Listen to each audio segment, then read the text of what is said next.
తెలంగాణలో సీఎం కేసీఆర్ మహిళా సమాజాన్ని పట్టించుకోవడం లేదన్నారు బీజేపీ ఎమ్మెల్యే ఈటెల రాజేందర్. వడ్డీ లేని రుణాల బాకీలు 2018 నుంచి ఇవ్వడం లేదన్నారు. 4,800 కోట్ల రూపాయలు మహిళలకు బాకీ పడ్డారని ఈటెల రాజేందర్ తెలిపారు.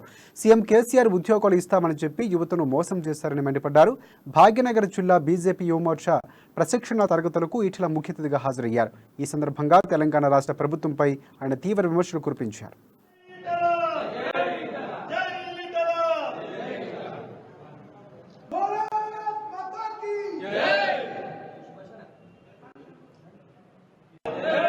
హైదరాబాద్ కాబట్టి హైదరాబాద్ లో మీకు పెద్ద సమస్య ఉంది కాబట్టి హైదరాబాద్ నగరంలో కూడా ఇవాళ మురికి కాలువల ఈ సివరేజ్ సమస్య తాగేనీళ్ళ సమస్య విపరీతంగా. అంతేకాకుండా రకరకాల హైదరాబాద్ నగరంలో సమస్యలు కాబట్టి అంటే ఇటువంటి అనేక రకాల సమస్యల మీద మనం ఫైట్ చేసాం.